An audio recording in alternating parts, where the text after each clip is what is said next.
I'm Stephen Rabinowitz. That's Anthony Strait. And we'll get to the funny stuff in just a second. But with all the stuff that's been going on with Michigan football this week, I'm going to give Jay the floor for a few.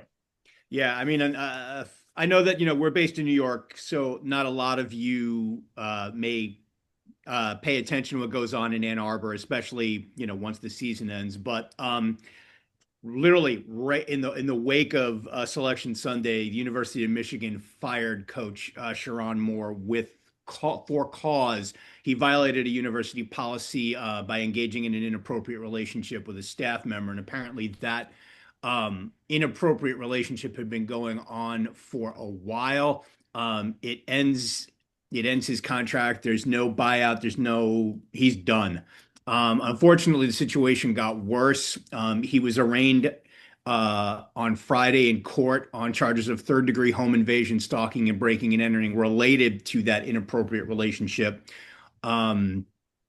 He's gonna One of those is a felony, so he's gonna have some court proceedings in his future. It is honestly a tough thing to kind of swallow, especially in the wake of everything else that's happened to the football program over the last couple of years. This is just kind of, if you want to say, the very bad tasting icing on the cake for what's been a scandal fueled and filled few years. I credit the university for basically saying, this isn't, we have, we have no tolerance for things like this. You're gone. That's it. There's nothing else to be said. Violated that policy. That's a policy there's no wiggle room on. So I give them credit for doing that. It's a tough situation for the university to be in. It's an unfortunate situation for Sharon Moore. I hope that he gets whatever help he needs. There's a story coming out about how he broke into this woman that he was having the inappropriate relationship. He broke into her house and basically threatened to kill himself in front of her. So I hope he gets the help he needs. But for the university, it's been a tough week. For Wolverine Nation, it's been a tough week. The only good thing is that Biff Poggi has proven that he can step in and lead the team. When they're going through tough times. He did it earlier in the season when Moore was suspended. He'll lead them during the Citrus Bowl. And then, the university will figure out who the next head coach of Michigan football will be. But to all the Michigan fans out there, take it in, take a breath, take a moment, and then let's move on. And with that being said, let's talk some good stuff about college football, guys. I'm Jay. By the way, that's Jay Kaplan. He's not just Jay. He has a little name. This is the Other Sports Line CFP Preview. Today on the show, we'll preview all of the CFP first round and a tiny bit of the quarterfinals to go with the top four seeds. Also, we cheer as we talk CFP selection, final thoughts. And I do mean final thoughts fighting Irish. By the way, if you're from Notre Dame or any college, like and subscribe to facebook.com/on the sports lines and youtube.com/on the sports lines. Will you please? Anthony may not talk to me after this first opener, but you know what? I'll take the rest. Good evening, guys. Welcome to the On the Sports Lines December to Remember sales event. Today we have some of our jerseys on sale, specifically Mets jerseys. Our Edwin Diaz 39, our Pete Alonso 20. He changed his number to 25. Wow. And our Brendan Nemo 9 jersey. Get these for a discount price or be like David Stearns and negotiate for even more of a discount price. That's our December to Remember sales event up now on the sports lines. Dude, that was a Crazy Eddie commercial. Wow. Yep. I know. All right, let's talk about the Mets' no good, very horrible, terrible week. What was fans' top two priorities to re-sign this offseason were not a priority seemingly to Mets management. First on Tuesday, Edwin Diaz went to the upstart looking to make an impact Los Angeles Dodgers on a 3-year, very nice $69 million deal. Then, like the bad news, hit again like a Steve Cohen casino brick. On Wednesday, the Baltimore Orioles took Met all-time home run leader Pete Alonso and signed him to a 5-year, $155 million deal. Now the Mets will start 2026 for two players who were stalwarts for this team since pre-pandemic in 2019. Anthony, you've had 72 hours to digest this. May not be enough time, but we're going to ask you for Um, some thoughts on all of this week for the New York Metropolitans.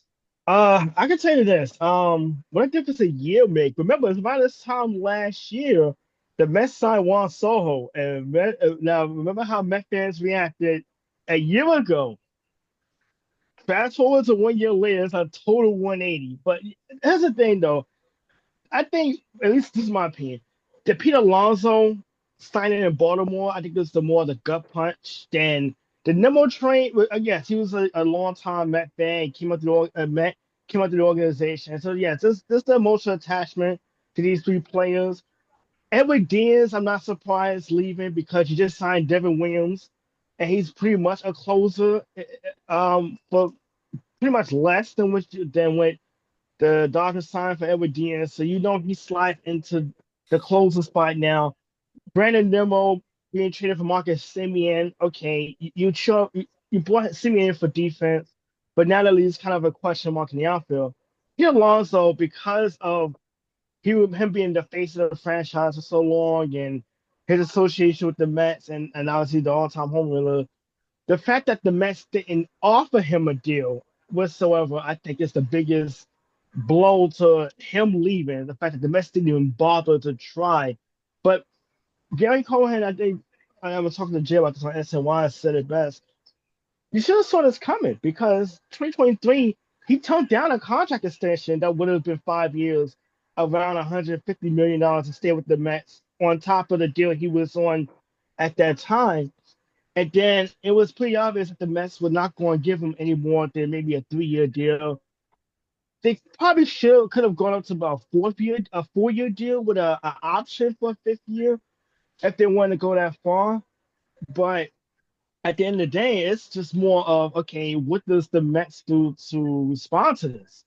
And I remember last year the Yankees when Juan Soho left, the Yankees did the best thing. They went and addressed a couple of needs they had to address. Max Fried being the biggest one, and it turned out even more substantial when Garrett Cole went down for the season with Tommy John surgery. Max Fried became All-Star, the best player, pretty much the ace of the staff. Um, the Mets have a number of needs right now. Obviously, the outfield is one. First base is now an issue. That's why Cody Bellinger is popping up in a lot of talks now as You far as the can't have Mets. them. You can't Well, have them. the thing is, I mean, because it's not necessarily his bat as much as he is multi-dimensional as a fielder Positional and plays all versatility. three. Yeah, he plays all three outfields, can't play first base, so there's always that. But also, you think about the Mets need starting pitching. That was the biggest reason why they fell apart down the stretch last September. There was like Ranger Suarez, there was a guy that's out there, and his familiarity with the National League East, particularly because he pitched the Phillies and pitched against the Mets in the playoffs just 2 seasons ago. It's always an option out there. And also you have Bregman, you have Kyle Tucker that's still out there, and it is a question of what the Mets plans are because right now they have one of the better farm systems. They were able to build that up. Mostly through the last time they got overly aggressive in the offseason with Max Scherzer and Justin Verlander, and that backfired and they would just kind of use that trade to kind of replenish the farm system. Now they have the farm system. It's like, okay, do you use that to kind of bring in some more pieces, or what do you do? I think the biggest thing with the Mets, at least as far as the fan bases, they want to know what's the plan. Because if the plan wasn't to keep three guys that was so tied to the organization for so long, and by the way, I have to get Kyle Frazier just too because he pointed this out in the New York Post article if you're a player from the outside and you look at the Mets as an option and you see how the organization just treated three players that was part of this team for so long, you will start having second thoughts about should I really go to this organization or not? Because if you're gonna treat them like that, I'd be second guessed to do that to go to Queens. But yeah, the biggest question is, and Steve Cohen said there's a lot of offseason left, and it's true. But what is the plan? I think that's what's kind of got more anxiety than anything. Yes, and rightly so. They've been a punching bag for the last 72 hours. I have no defense of this team or what's going on because I don't know what the plan is. Do they know what the plan is as far as rebuilding this team? Because every lost in all this is they've only made the playoffs twice in the 6 years that three players have been part of the organization. And they'll come off a season where they should have made the playoffs and it was in first place, or at least in a playoff spot for 2/3 of the season and fell apart. So there's a lot of things that are still up in the air. And yeah, I get the Mets fans' reactions because it is here we go again with the Mets. And when you it's an impatient fan base that haven't gotten a lot of win and done in recent years. But I think no, I've been able to get the emotion out of it. Now it's like, okay, let's see what happens now, because we kind of figured two of those three players are going to leave. Alonso was probably the biggest emotional blow to all this, but let's see how the Mets are able to respond. They have the money, they have the farm system, they have pieces to work with. Just gonna see what is happening with David Stones, who is David Stones is not exactly a loved guy right now, but let's see what he does the rest of this offseason to fill the holes that are becoming more and more glaring by the day. Yeah, and Jay, taking it over to you, as you have kind of a different perspective of it from other Met fans out there. I actually saw a little bit of a podcast that Stephen Pedro did last night, or two of our colleagues, Steve Ferguson and Pedro Hazel Jr., and they said these are the two best players on the Mets, which I completely disagree with, which we can get to kind of when I talk about my point for a second. But looking at Jay, and I've talked with you on a kind of more analytical side of the whole thing, there is some value and some logic in why they did this to begin with. No? Yeah. I said this to Anthony, before we started the show, and I didn't, I said, no, a little bit of a spoiler and a teaser. I have been having two distinctly different conversations about these back-to-back losses for the Mets with two different Mets fans in my family. My brother-in-law, who is around my age, has reacted logically about it, while our 18-year-old nephew, my brother's son, has reacted emotionally. Fire Stearns level emotionally, which is kind of in the same vein as how Stephen Pedro reacted. But I can relate to each of their perspectives. The dispassionate baseball analyst, who, as Rabbi said, grew up surrounded by Mets fans, but has covered this team for 20 years or more on this show, I agree with my brother-in-law's take. The Mets probably had an inkling that Diaz was leaving, hence the pivot to Devin Williams.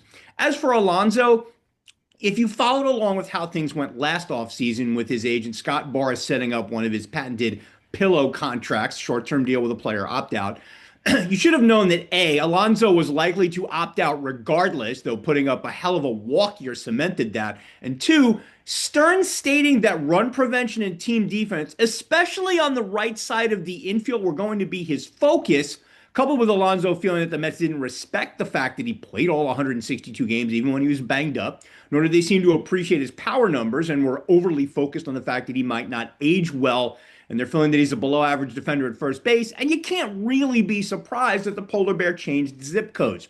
To paraphrase what my brother-in-law said to me after the terms of Alonso's deal with Baltimore revealed, 5 years, $155 million, that's a $31 million annual average per year, for an average defensive first baseman, albeit one who is a legitimate slugger, is a lot. The Mets seem to agree, as Anthony said, the Mets didn't even offer Alonso a contract. The way my brother-in-law saw it, and it's a logical take, the Mets had him and didn't win with him, so all he really added to the team was stats. Granted, those were some stats: a 272, 347, 524 slash line, 871 OPS, 38 homers, a team-leading 126 RBI, and a 141 weighted runs created plus. He led the National League with a career-high 41 doubles, and his hard hit rate was also a career best, 54.5. Losing his bat means Juan Soto will be minus his best lineup protection, which means he may lead the National League in walks next year. And the Mets lose a homegrown talent who passed Darryl Strawberry for career home runs by a Met. As for Diaz, I understand why my nephew lost his mind when not only did the Mets closer leave, A, he left for the Dodgers, and two, left for what amounts to an additional $1 million per year.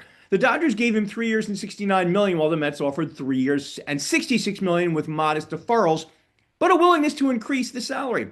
On the surface, it looks like the Mets, for some inexplicable reason, wouldn't use Uncle Stevie's bottomless reservoir of cash to retain one of the best closers in all of baseball. But as I explained it to my nephew, it was likely that the money, at $23 million a year, it's the highest average annual value ever for a relief pitcher, wasn't the only reason Diaz left. We may find out why when he has his intro presser in LA. But my take is that Diaz figured the Dodgers were more likely to be a consistent World Series contender over those 3 years than the Mets would be. We'll see. Look, I said the following to my nephew, and I hope all Mets fans out there, starting with our own Anthony Strait, pay heed to it. It may sound somewhat familiar, as I've used similar words with regards to how Yankees GM Brian Cashman does or does not make moves during the offseason, much to the consternation of Yankee fans. You don't know what rule Steve Cohen is making David Stearns play by. Just because Cohen has all this money doesn't mean A, he's going to spend it, or two, spend it the way fans want him to. Moves made at the winter meetings take on a higher level of coverage and discourse across all forms of media because it's the last time that all of baseball is in one place until spring training and everyone expects moves to be made. But this is just the beginning of the offseason, guys. So while the Mets fans may not understand what the plan is, that doesn't mean Stearns and Cohen don't have one. Just remember, they're not only looking at what they need and want for 2026, they're also looking down the road. A GM's job is never as simple as fans think it is. So give it some time. It isn't, but when you have when you kind of had problems last year, first of all, if you're going to be like, hey, we're going to do this defensive prevention, that's our main goal, you better have a much better defensive team in 2026 than you did in 2025 because of what you're losing from a lineup that really only had 4 consistent hitters all year, and 2 of them are now gone. So, yeah, whatever the plan is, that's great. First baseman, you don't really have a lot in right now, still in free agency, and I don't know if you want to get rid of deplete a good farm system via trade. Luis Arias, Nathaniel Lau, the 40-year-old Carlos Santana, who had the 4th best, who really has the best WAR right now of available free agents. You don't know what you're going to get out of that. That's the more, I'm actually a big Mets fans, and yes, if Diaz was going to leave, perfectly fine. By the way, Diaz did have his introductory press conference yesterday. Oh, okay. So did Alonso, but Alonso says nothing at press conferences anyway, so we're not going to get into that right now. But here's a couple of quotes that came from it. On leaving the Mets, it wasn't easy. I spent 7 years in New York. They treated me really good. They treated me great. He chose the Dodgers because they're a winning organization. I'm looking to win. I think they have everything to win. And if you're going to do that, picking the Dodgers was pretty easy. By the way, he's keeping Narco, and he's changing his number to 3 in honor of his 3 sons from 39.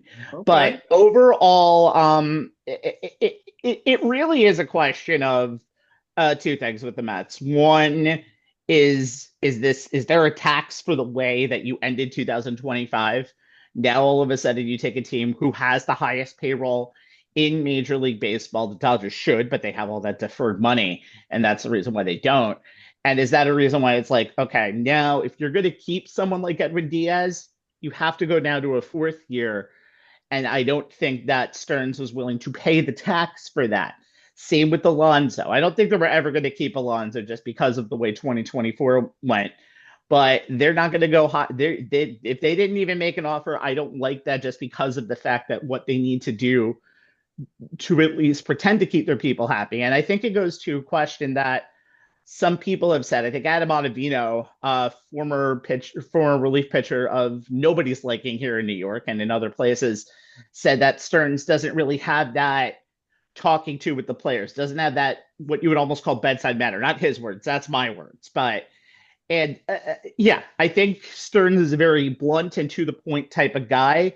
And it's going to be very interesting because he's now public enemy number 1 on the GM list here in New York. And if that's the case, he is under a lot of pressure in the rest of this offseason to get better in certain points. The one thing I didn't like about Diaz, by the way, is you're taking a bullpen that was really flawed and taking the one good thing about that bullpen, and that's the closer, and replacing it with someone who was really flawed in Devin Williams in his time in New York. He got better towards the end, but he is going to be your closer going into 2026. And he's got all the pressure in the world on him in that spot. And what I'm saying is now you have really question marks all over the place. And I don't know. And again, we're going to have to see what happens. But I don't know if an off season is going to fix all of those problems. This might be filled No. internally. And I think I can speak for Anthony. The patience of that for a team with the high payroll that they have is slim to none, and Slim just walked out the door. I agree with you, Rabbi, and Anthony. I think you'll back me on this. Part of the issue, I think, with Mets fans' reaction to things like this is y'all spent so many years in the desert that was the Wilpons' lack of seemingly inability or lack of urgency to spend the money they had to improve the team. And the minute Steve Cohen comes in with his, as I said, endless, supposedly bottomless reservoir of cash, they figured, okay, finally we have owners who are going to spend to improve the team. So to not see that happen is kind of the real underlying basis for their emotional overreaction. I agree with you. I actually piggyback on you with this. This is from the Mets fan perspective. When you've grown up the last 23 years living in New York, and you've seen the Yankees' success and win the championships, and yes, Steinbrenner and the money has always been associated with that, but lost on that was how the Yankees build those teams up. That '96 team wasn't like $300 million payroll. No, Lower than core the four. '98, the '99, the 2000 team. There was four core players that came up through the farm system, and it probably wouldn't have happened had Steinbrenner not been banished from baseball for a couple Yeah, years, and the front office was allowed to do their jobs and build the farm system exactly. up. There was a lot that went into those Yankee championships that get lost in the shop in the pages of time because of the success. With the Mets, you understand, even the '86 championship, most of those players was literally brought up through the farm system, the core team at least. And the Dodgers actually with Diaz filled a need. They had no closer and still won a championship, to say the least. But for the Mets right now, this is a team that had high expectations and failed last year. They have, and I think at this point, they have to take a different approach. Something else has to be done. And everybody beat up on David Stones and not spending the Cohen money, but then at the same time, look at the teams that were in the playoffs that were constantly contending throughout the decade. Where you get the small market teams, David Stones had Milwaukee contending nonstop with virtually nothing, Right. and it was like, yeah, I get the emotional gut punch because Pete Alonso was such a beloved player. Edwin Diaz people forget how his time in New York started. They wanted to run him. 19 was terrible for him. I was at several games in 2019 when he was booed out off the mound after a blown save. People forget about that because 2022, everything just turned around. He was so dominant. And Brandon Nimmo was the young kid that just showed baseball enthusiasm and play the game. You want to teach your kids how to play the right way. And I get all those three games, but now it's like, okay, we get the emotional gut punch. How do the Mets respond? And that's going to be what's key, not just for this year, but for 2027 and beyond. Because you got to think about this: we're throwing a lot of money at problems, and we saw just 2 years ago with Justin Verlander and Matt Sturger, it could backfire spectacularly. And I think it is a thing of just let's be patient. And I had to be asking too a couple of days ago because I was a huge Alonso fan. You still are having that reaction now, And by the way. Let's be fair. but I think, Which is but fine. but the analysts and me have to kind of speak logically in this, and I'm just like, look, I'll be at Citi Field in September when the Orioles come to town. By the way, September 20th, I think is September 14th. September September 14th 14th. is the date, and it's going to be. And look, the Mets are going to go out and win, yes, and Pete Alonso should be honored and all that stuff. But if you're looking from the baseball's perspective, the Mets, they realized what they were doing did not work last year. They have to take a different approach, and let's just see what that approach is going to be going into next But, season and beyond. but as I heard this morning on a radio show, I think WFA actually said it. Yeah, you're getting rid of people who had a different approach, but are you getting rid of the right people. And that's the real question about it. By the way, you mentioned that, but one thing that the Yankees did in 1998, specifically with Bernie Williams, is give him an 8-year, $87.5 million deal, which at that time was considered insane. Not just because of what he did in 2000 in that run. He had at that point 2 World Series. They were also trying to keep him from the Boston Red Sox. So money is still an object in New York, just to be fair. But 2 World Series is a little different than 2 playoff appearances. Understandable. It's a big difference. But again, right now it's the Dodgers world and we're all just living in it. All right.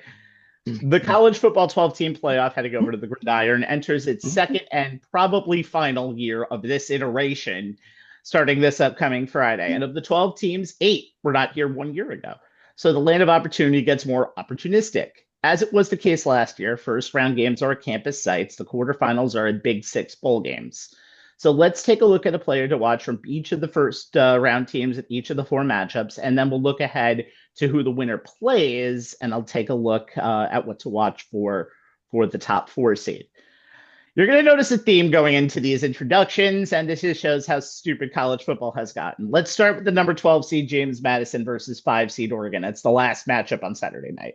James Madison, who will be led with an outgoing coach, Bob Chesney. He heads to UCLA. By the way, coming in next season to Harrisonburg is Billy Napier. That should be fun. Oregon will have 2 outgoing coordinators and Will Stein on offense. He is going to head coach Kentucky, and Tosh Lupoi on defense going to Cal. Well, at least head coach Dan Lanning is staying on for now. Don't listen to this 2 weeks from now when he's in Ann Arbor. All right, Jay, give me a player to watch for on the team that was number 1 in last year's CFP and was one and done in the Oregon Ducks. Yeah, I mean, it's quarterback Dante Moore, but I'm going to give you a side order of somebody else as well. Moore's a captain obvious choice, but it's the correct one. In his first season as QB1 after transferring from UCLA, becoming the 3rd different QB1 in the last 3 seasons in Eugene, he's been the unquestioned leader of one of the best offenses in the Big Ten. He's among the conference leaders in completion percentage, number 2 at 72.5. Yards passing, he's number 8 at 27.33. Yards per attempt, he's 4th at 8.7. He's 3rd in touchdown passes with 26 against only 24 and only 6 interceptions. His 167.3 passer rating is 3rd. He's added to the growing legacy of top-flight quarterbacks coming out of Eugene. The 11-1 Ducks were number 2 in points per game, 38.2, tied for 2nd in yards per play, 7.1, and 3rd in total offense, 465.2 yards per game. They lead the nation in percentage of pass plays gaining at least 20 yards at 10.4%. And on the flip side, they have the 4th lowest rate of 3 and outs in the nation at 15.3%. They rank 5th in the nation in offensive success rate as well. This makes them one of the most explosive and one of the most efficient offenses in the nation, led by one of the best quarterbacks in the nation. And they did it despite dealing with injuries on their offensive line and with their receiving core. That receiving core, which has 6 pass catchers with at least 23 receptions and all of them averaging at least 12 yards a catch, thus giving Moore plenty of options and allowing him to play point guard in the passing game. But if there is one alpha, it's tight end Kenyon Sadiq, and here's the side order, who at 6'3", 245 pounds is both a freak athlete and a matchup nightmare with the ability to wreck a defense, which is why he's Moore's number 1 target and leads the team with 40 catches, 8 touchdowns, and is 2nd with 490 yards while averaging 12.3 yards per catch. Moore in the Ducks offense is a big reason why Oregon finished the season with a 6-game winning streak, which included road wins at Iowa and Washington, and a home win over then number 16 USC. Dane Brugler, the NFL draft guru for The Athletic, continues to be impressed with the way Moore has responded to everything Oregon has put on his plate. He noted in his first 2026 mock draft that Moore's command of the Ducks offense and his natural accuracy as a passer are strong selling points for the quarterback he will become in the NFL should he elect to enter the draft, though to quote one NFL scout, the Oregon Finance Department will make sure he's back. Moore has shown that he can carry the offense when needs be. He had 6 games, including each of the last 3 games of that 6-game winning streak, where he had at least 30 pass attempts. He completed 72.5% of those passes for 1,588 yards. That's 264.7 a game, including 2 300-plus yard games, along with a yards per attempt of 8.2. He had 13 touchdowns in that stretch, just 3 picks, and a 160.8 passer rating. The Ducks went 5-1 in those games. It's why they're the presumptive favorite in their matchup with James Madison. And if the Dukes candidly slow down Dante Moore and company, the Ducks will be making reservations for the Orange Bowl and a January 1st quarterfinal date with Texas Tech. Which I'll get to in just a second with Texas Tech. By the way, the Heisman, obviously, we're not going to talk Heisman, but Dante Moore did not get selected to go to New York. Dante Moore didn't even make the top 10 of the ballot. That means, and if you're telling me that if you watch the Iowa game where they basically had no wide receivers the entire game, they were losing wide receivers left and right. You're telling me that there are 6 quarterbacks in the nation better than Dante Moore this past season? I won't tell you that. I don't see it, and I'm very, very leery of that, but we'll see how everything goes. All right.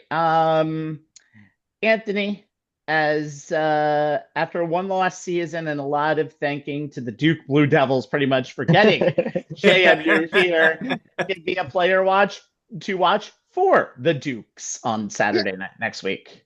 Yeah, and the player I'm looking at is running back Wayne Knight, not to be confused with the actor Newman, who played Newman, who once upon a time told a famous Met player, "Nice game, pretty boy."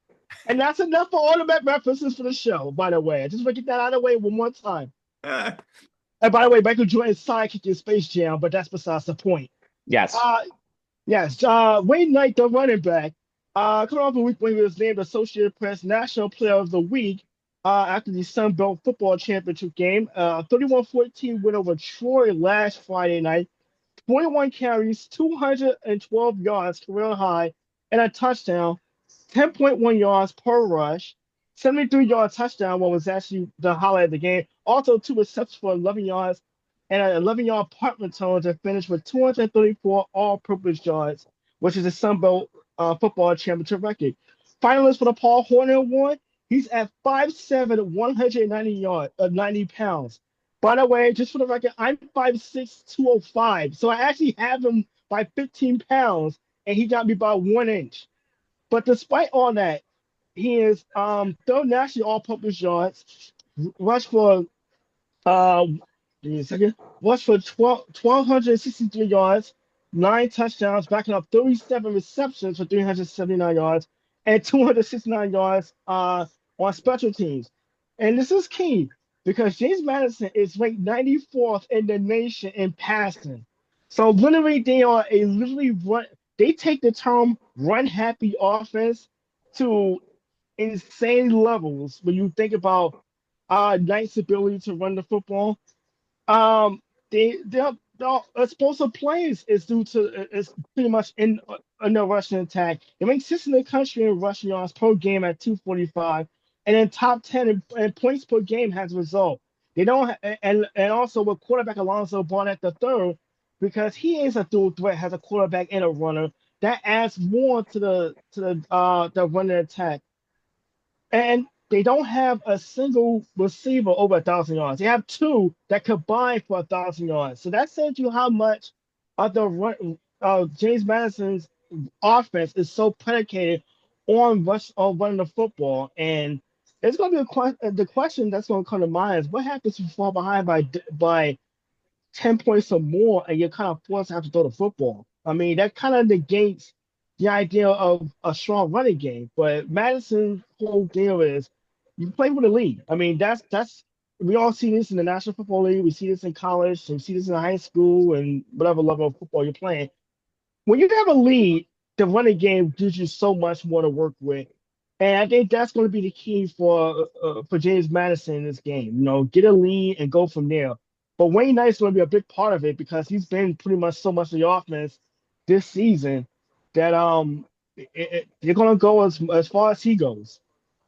Okay, so before we move on to Texas Tech, I want to give a shout out to one of my favorite college accounts, the JMU Sports News Twitter. That's their official account. And if you haven't gotten a chance to read some of their stuff this week, do so. And here's one tweet that they pulled out. The massive talent gap between JMU and Oregon is overblown.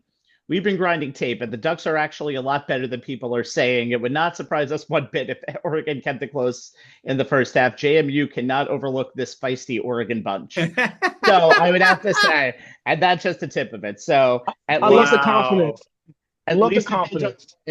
at least they've won the Twitter battle. Okay.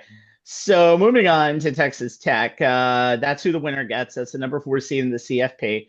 Just like last year when Arizona State won. They are the Big 12 championship champions, but they didn't need the automatic bye to take this number 4 spot. They have been dominant. So before we get to their match, where they are going to go for the Orange Bowl on New Year's Day, what I'm very interested to see and what to watch for is this dominance going to continue even in a close game? Now, if you look back at their regular season, this team was just dominant in like to every part of the court. If you just take a look, even just let's just even go to conference play or against decent teams. Oregon State 45-14, Utah 34-10, at Houston 35-11, Oklahoma State 42-0, Kansas State 43-20. And in the 2 games against the team that finished 12th in the CFP, they won those games by a combined score of 63-14, which is just insane. And they have taken advantage of the transfer portal. They spent a reported $25 million investment in the football program, and they just look so dominant. They have 5 players on the all defense first team, and we'll talk about the big one in just a second. They've several big plays in that game against BYU. 8 third downs, 10 explosive plays. That's runs of 10 plus yards or passes of 15 plus yards. And they took a BYU defensive line and kicked them in the mouth. 3.9 yards per carry as a team, and then 152 yards on their side of the ball, rushing on just 33 attempts. I'm just curious to see. I mean, more likely than not, Oregon is going to be the matchup, and I'm very curious to see a lot of different things. First of all, Texas Tech and Oregon and Miami is just weird in any honesty in the Orange Bowl, but that's a very good game just because of the styles that Texas Tech has done on defense. The only game that they lost this year, they didn't have their quarterback in, and they only lost by 4 against Arizona State, the team that won this conference last year. But when you look at dominance of this team, and again, I'm very curious to see how this game will come in the 4th quarter. If Texas Tech needs to make a big play, if Texas Tech is in a game where they are going to need their offense, and Bear Morton, who is undefeated this year at quarterback, needs to make a big play to any of their wide receivers because they haven't been in pressure situations almost the entire year. Before we move on, shout out to the guy that actually finished just this close to making it to New York tonight in Jacob Rodriguez. One of the best defensive players that we've seen in a long time in college football. Just giving you the stats: 117 tackles, 11 tackles for loss, 4 interceptions, 2 fumble recoveries, 7 forced fumbles. The highest player in all of college football this year at a 93.3. He is the first player to win the Butkus Award for top defensive player and Butkus Award and the Lombardi Award for top lineman or linebacker since 2012, when the little guy who finished second in that voting, and Manti Te'o, did it himself. Just insane. The first player since 2005 to have 5 forced fumbles, 2 fumble recoveries, and 4 interceptions all in the same season. Their scoring defense, Texas Tech, has 10.9 points per game, and Rodriguez had 9 takeaways himself, all to a peanut punch, which might end up being the Jacob punch when everything is all said and done. This Texas Tech team has a lot of good stuff going for it, and I honestly think they're about as good as any of these top 4 seeds. I think that just because of where they play in the Big 12, they may not get the recognition that Indiana, Ohio State. Oh, there he is. There you go, Rabbi. You froze for a second there. I did. Well, I'm right here. I guess I'm back to unstable. Great. That took one show for it to come back over here. But overall, I think this team is one of the best in the country. And I think this is going to be a very interesting run for them. I would not be surprised if they won it all at this point. There's really no gap between 1 and 4 in this CFP, in my opinion. Whew. All right. Moving on. If you can hear me, let's talk about some math. So when you do the math, when your conference has five teams in this year's CFP field and 4 in the first round. Mathly, this means there's a likelihood we're going to have 2 SEC teams being in round 1. So we have it here, a number 9 seed Alabama, who loses co-offensive coordinator Jamarcus Shepard to coach Oregon State after this run, and 8th seed Oklahoma. These 2 teams met on November 15th in Tuscaloosa, where the Sooners pulled off the 23-21 upset. And a lot of people could say that Oklahoma's home victory last season against Alabama kept the Tide out of the initial 12-team CFP. So we got a grudge match to start the CFP next Friday night. Jay, give me the player to watch from the home team from Norman, and let's give them credit. Norman is canceling classes for the day of this game. That's a good campus right over there. So Jay, give me your Sooner to watch. Yeah, I mean it's quarterback John Mateer, and I'm going to have a side order of somebody else in there as well. The reason Mateer is my Sooner player to watch is that the offense pretty much goes as he goes. So unless he has an A-game performance, not even an A-game performance from Oklahoma's top 10 defense will be enough to get them past the Crimson Tide. The good news is, as Rabbi said, Oklahoma knows how to beat Alabama, having gone into Tuscaloosa back on that November 15th day and beating them 23-21 over the Tide, who were then ranked number 4 in the nation. And as Rabbi said, beat them 24-3 in Norman last year. They won 5 of the 7 all-time meetings between the schools. Now, Mateer had a mediocre day in Tuscaloosa, completing 15 of 23, that's 65.2%, but for only 138 yards, 6 yards an attempt. No touchdowns, no picks, and 115.6 passer rating, his 3rd worst of the season. He rushed for 23 yards on 10 carries, 2.3 a pop, but he did have a rushing touchdown. For the season, Mateer completed 62.1% of his passes for 2,578 yards. That's 234.4 a game. He averaged 7.2 yards per attempt. He had 12 touchdowns, 10 picks, and a 128.4 passer rating. He added 130 carries, 416 yards, 3.2 per carry, and 7 touchdowns on the ground. He led the team in carries, was 3rd in rushing yards, and topped the team with those 7 rushing touchdowns. Those 10 interceptions, they were 4th most in the SEC. And until he threw for 318 yards against Rabbi's LSU Tigers in the season finale, he hadn't topped 225 yards passing since his return from the thumb surgery that cost him 2 weeks. The bye after week 4 and the week 5 win over Kent State. Now, prior to his injury, he was completing 67.4% of his passes for 1,215 yards. That's 303.8 per game, and he averaged 8.6 yards an attempt with 6 touchdowns, 3 picks, and a 149.5 passer rating. He also had 190 yards rushing and 5 touchdowns in those games. The Sooners went 4-0 with wins over then number 15 Michigan and then number 22 Auburn. Mateer would never blame the injury, but he was definitely not the same quarterback after the surgery. He completed only 58.6% of his passes for 1,363 yards. That's 194.7 per game and only 6.3 per attempt. He had 6 TDs, but 7 interceptions and just a 114.6 passer rating, along with 286 yards rushing and just 2 touchdowns. The Sooners went 5-2 with losses to Texas in the Red River rivalry and to then number 8 Ole Miss. They followed that up with a 4-game winning streak to close the season, including wins against Tennessee, Alabama, and Missouri, all of whom were ranked when Oklahoma played them. Not that Mateer played lights out in any of those games. The aforementioned top 10 defense, and here's where my side order comes in, which ranks 2nd in the nation in overall success rate allowed, 1st in run success rate allowed, 3rd in stuff rate, which measures run stops at or behind the line of scrimmage, 3rd in sack rate, 4th in 3-and-out rate, tied for 1st in sacks, 6th in 3rd down conversion rate allowed, 7th in yards per play and points per game allowed, was the main reason for that Sooners winning streak to close the season. And defensive end R. Mason Thomas is the face of that defense. 6.5 sacks, 9.5 tackles for losses in just 9 games. He's a semifinalist for the Bednarik Award as the nation's top defensive player, but he missed the last 3 games of the regular season with a quad injury that he suffered against Tennessee. If he's healthy for this game, things get better for Oklahoma and worse for Alabama. But as I said at the top, this defense can't do it alone. The key for Mateer and the Sooners offense is getting into the red zone, where they're 16th in the nation in success rate, scoring touchdowns in 72% of their trips. The tough part for them is actually getting there. They rank 87th in the nation in overall offensive success rate, 89th in the nation in points per drive, and 95th in the nation in yards per play.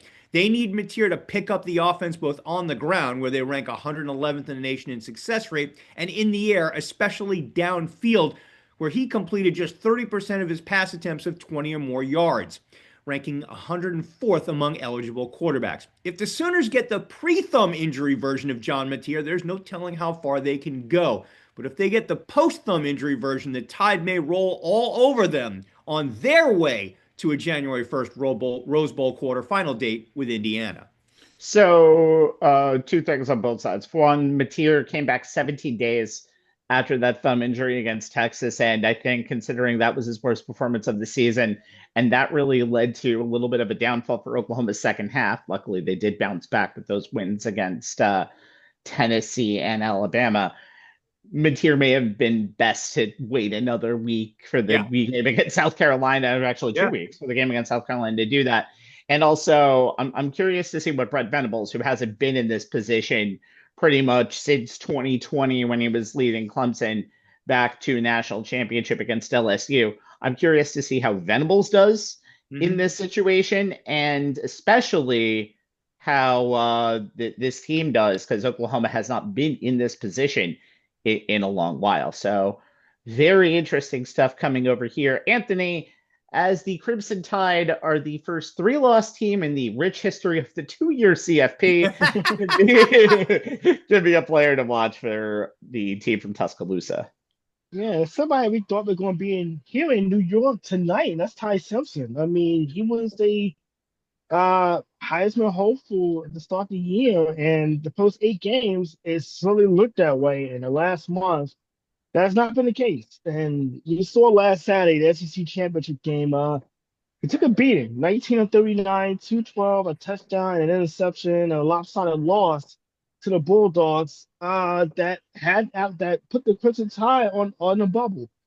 But in the last, after the storm, I mean, his decline has been pretty noticeable over the last 4 games for the Clemson Tide.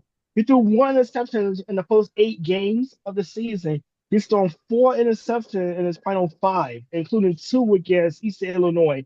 Has lost at least 1 fumble in 5 consecutive games, and they have led directly to points. First eight games of the season, Simpson had 21 touchdowns, 1 interception, completing just above 60, just under 67% of his passes in the last 5 games, 5 touchdowns, 4 interceptions, with a 58.3% completions. The biggest thing here is his struggles with passes downfield, and it's kind of noticeable when you see some of that the Crimson Tide has not got a lot of big plays downfield. They're lacking the explosives of offense. He has only completed 13% of his passes of 30 yards or more downfield. 2 for 18 for the season. And with a 49.9 rating on those balls, that's 113th in the country among 122 quarterbacks with at least 15 attempts, pass attempts per game. And you mentioned, obviously, Oklahoma going into Tuscaloosa and beating the Crimson Tide in that game. Simpson threw for 300 yards, threw for a touchdown pass, but also threw a pick 6 and a fumble that actually led to the winning points for the Sooners in that game. And there's been a combination of things that has gone wrong around Ty Simpson too. The no consistency with the offensive line due to injury, the utter lack of a running game. We saw that last week. The Crimson Tide ran for -3 yards rushing as a team in that game. I think I backed up more yards going to the refrigerator between quarters than the Crimson Tide did in that game. For Alabama to advance, they need the Tide steps they saw in the first 8 games of the season when he looked like the Heisman hopeful that everyone thought he was going to be.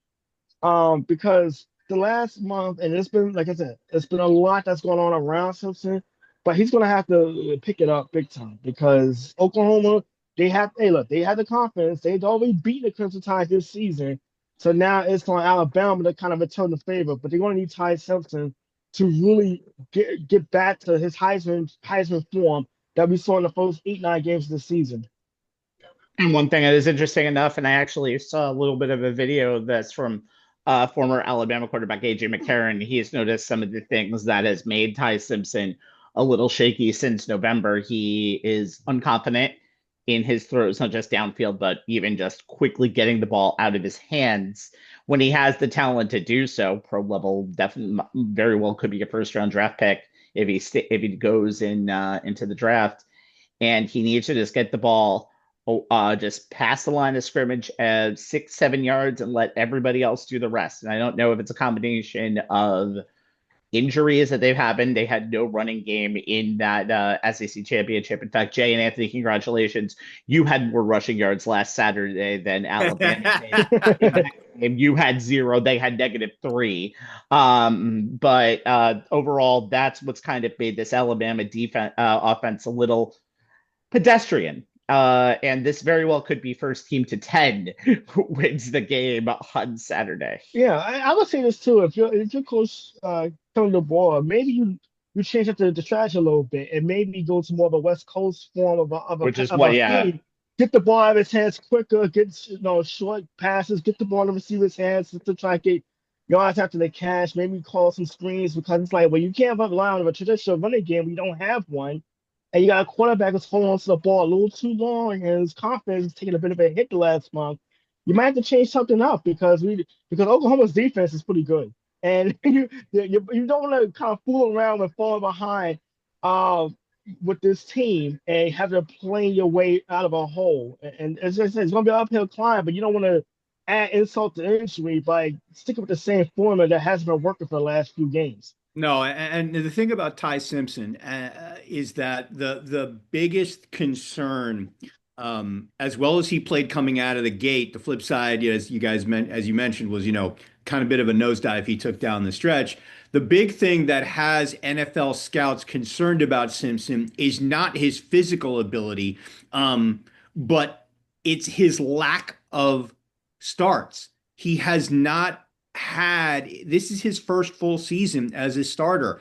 And historically, guys who come into the NFL with maybe just a full season's worth of starts don't really do well. They haven't seen enough at the college level. They don't have enough experience seeing multiple versions of a defense or being in an offense long enough to have total control over it, to recognize certain things that had, this is kind of what happens. Defenses adjusted to him. He didn't adjust to them again. And he's going to need to, if he wants to take the next step, those are the things he needs to work on, which is why, look, if he elects to come out, he's going to get picked because the talent is there. But he would be best served by going back to school. I agree that I'm glad Anthony didn't just say what to watch for. Will Kalen DeBoer wear his black hoodie of death? That would have been just fine, even more than that, just that. Okay. After this SEC battle, the winner will slide over to the Rose Bowl in Pasadena to face the Big Ten champs. There's only one team with the 0 in the loss column left in the country, and yet there is a coach who wins. Google him. You know who he is, Kurt Cignetti. But if you like the Indiana Hoosiers and you like the presumptive Heisman winner, Fernando Mendoza, Google that. I'm going to talk about their defense instead in this segment. And what we saw in that Big Ten championship game against Ohio State last week, Indiana was only held below 20 points for the first time in 2025, but 13 points was enough from the offense of Indiana because of what Indiana did in that game. Just look at it this way, and we might talk about this again when we talk about Ohio State in a little while. But in the regular season, Julian Sayin was knocked down, sacked 6 times in 12 games.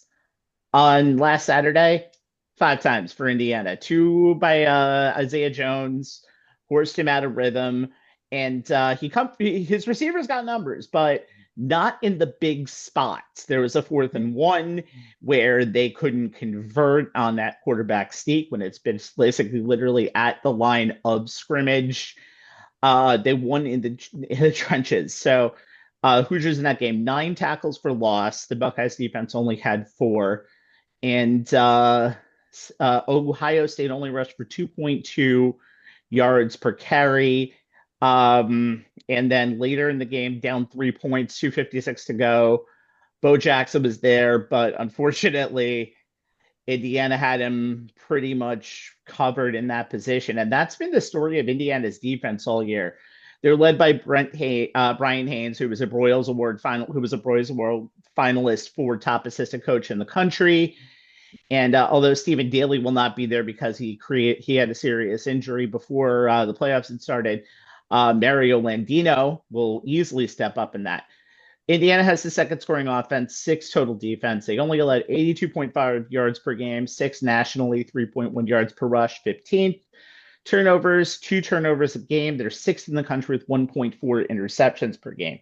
Indiana has done it basically on transfers and development in the system. It's one of the best turnaround college football stories ever for any team out there. Yes, even bigger than when Bill Snyder went to Kansas State. They had no history. Indiana has done so well. They've literally lost the title, I believe, to Northwestern of losing this college football team in history just because of this 2-year run.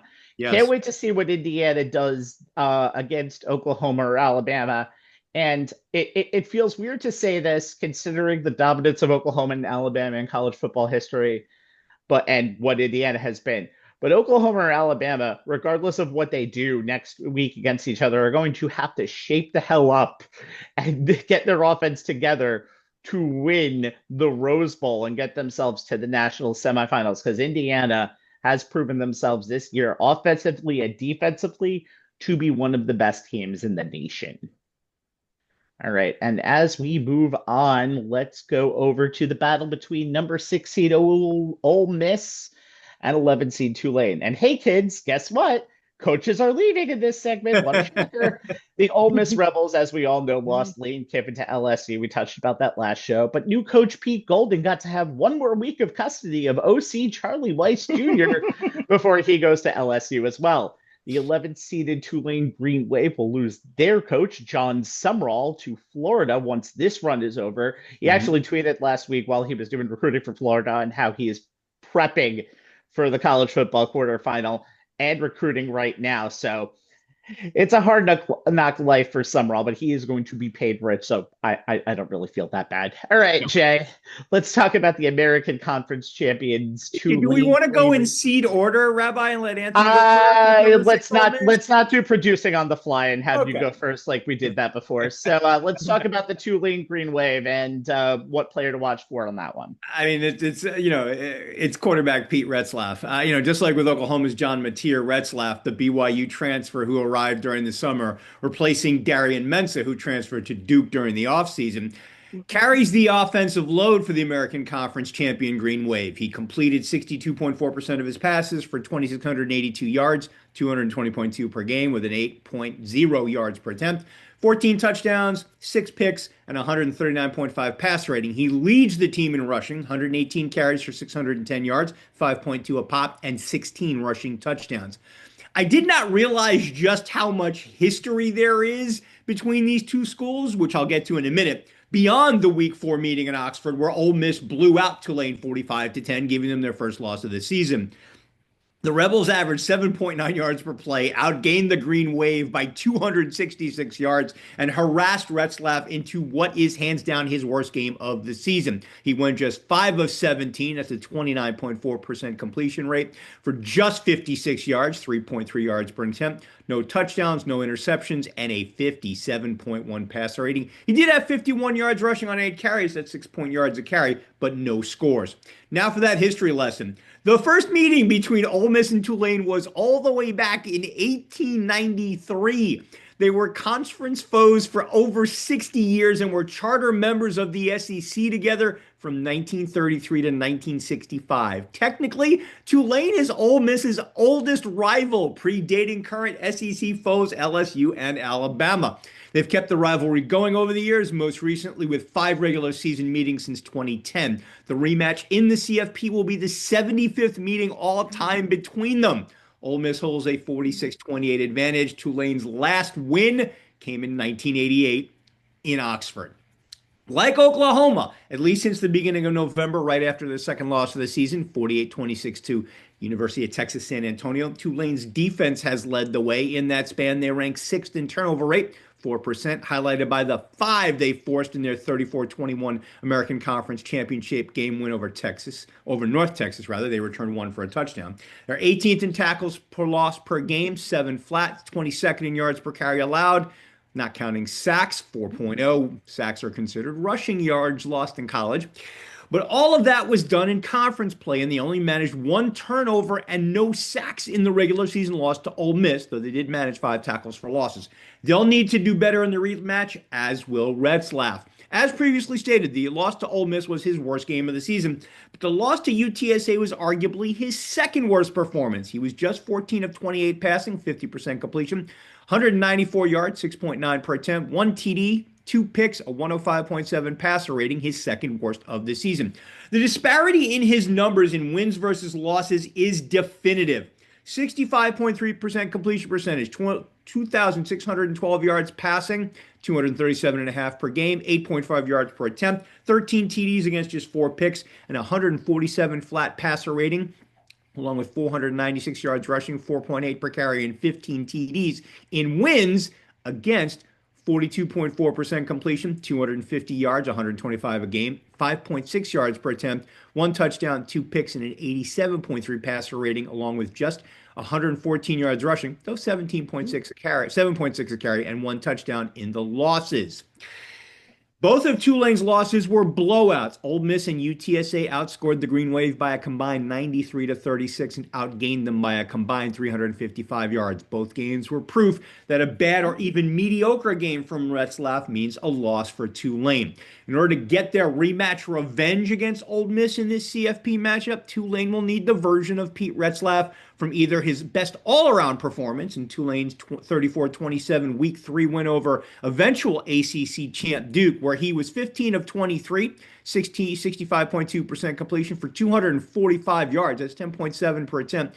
He didn't have any touchdowns, but he didn't have any picks either. He had 154.7 passer rating, but he also rushed for 111 yards on the ground on just 17 carries, 6.5 yards per carry, and 4 rushing touchdowns. Or they'll probably also take a version of his that he gave in his best passing performance, Tulane's 38-32 Week 9 road win at Memphis. He was 16 of 23, 69.6% completion percentage, 332 yards in the air, 14.4 yards per attempt, 3 touchdowns, no picks, and a season-high 233.9 passer rating, along with 10 carries for 43 yards, 4.3 a pop, and a rushing touchdown. As their quarterback goes, so goes the Green Wave. Somebody should tell, by the way, all these analysts who's like, oh, the group of 5 teams don't deserve to be in the playoff. I'm going to get to that later. Why do you think we made the playoff, by the way? We'll talk about that in a little bit. But this was a really good conference. This is a conference that was pretty much locked in pretty much from like the beginning of the season, that you knew that their champion was going to get into the CFP. Mm-hmm. North Texas had chances. South Florida had beaten some big-time schools like Florida State and Florida during their season. Memphis was in conversations. Navy was in conversations. So don't sleep on Tulane, although they did sleep in that 45-10 game against Ole Miss on September 20th. Ole Miss put them to sleep. They sure did. And Anthony, Ole Miss, they're looking to get themselves to a college football quarterfinal rematch with Georgia. How does Ole Miss do that? Who's their player to watch? But the player to watch is going to be Kewan Lacy, and the running back. It's been a bit of a revelation for the Rebels this season when you think about the Heisman finalists and Trinidad Chambliss, and giving them that kind of a balance on offense that has been so key to success this season. Single season Ole Miss record for rushing touchdowns at 20. And also led the nation in rushing touchdowns as well. 1,279 yards rushing on the ground. Dork Walker Award finalist, which is awarded to the nation's best running back. Maxwell Award National Player of the Week. Walter Camp Offensive Player of the Week. SEC Offensive Player, Co-Offensive Player of the Week. Those are just some of the accolades he's accomplished this season. In that game, he ran for 2 touchdowns, 68 yards rushing on 18 carries. in that game. The Rebels offense, as much as Chambers is a finalist in the highest trophy because of his passing, it's also how much he contributes to the running game along with Lacey. When you add Lacey's 1,279 yards, Chambers himself ran for 470 yards and 6 touchdowns. And Tulane's defense does struggle, and we saw in that 45-10 beatdown, they struggle with taking away big plays. So there's going to be a lot of opportunities for Ole Miss to get some big plays, whether it be on the ground or through the air. The Rebels are 17.5 point favorites going into this game, despite the fact that pretty much all the 2 thirds of the coaching staff is going to be leaving at some point after this run is over. Um, I don't want to dismiss this as possibly a mismatch because of the early regular season matchup and the fact that Tulane is huge underdogs going into this, but this is a matchup that Ole Miss really can't take lightly. I mean, this is one of those give a team an opportunity and a second chance at playing you after you beat them one time, and they have now game film and some lessons learned. They're gonna have to go to what they do best, and that is running the ball and getting big plays downfield, especially against Tulane defense that showed this season they can't stop those big plays. So that's going to be the recipe for success for Ole Miss, not just in this game, but they advance to get to the next round. Who Rabbi, I know you're not a big thing about me setting you up on in these segments, Yep, but I'll talk about that in a second. I'll set you off. I'll set you off with the whoever the winner of this game and the next opponent. So I'll let you take over. Let me talk about that in just a moment. I do want to kind of just put a bow on Lacey for a second. He had 20 touchdowns this year. That's 4 more than any Ole Miss players ever had. Nobody even got to 16 before Lacey came in from Missouri. Yeah, that Tulane game, by the way, Trinidad Chambliss finished 6th, by the way, in the Heisman voting. 307 yards. That was only his second game fully starting because he took over for injury actually during the season. But I agree. 3 months to the day, though, from the first game, but I think it'll be a close game. All right, as Anthony mentioned, the winner of this match faces the SEC champions, Georgia. Very different circumstances this year. They'll be back in the Sugar Bowl, but last year, a New Year's Day attack in NOLA caused this game to be postponed to the afternoon of the next day, where they did end up losing to Notre Dame.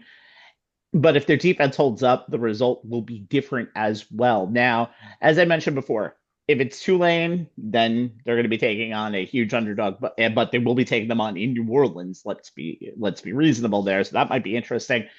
But if they face Ole Miss, that game was probably one of the best games that we've seen this year in college football. It was a back and forth game, 43-35, where it was basically last team to get the ball won. Gunnar Stockton had 4 touchdowns in that game. Trinidad Chambliss did have only 1 touchdown, but had 42 yards more on the ground. Both of those quarterbacks, by the way, were in the top 10 of the Heisman voting. Now, as much as their offense looks really good, the story of today has seemingly been the defense, because the defense is going to win this game for Georgia, because I don't think they want to get into another shootout. So the Bulldogs were relentless last Saturday in their rematch against Alabama for the SEC championship. Again, I said the stat before, but it worth repeating.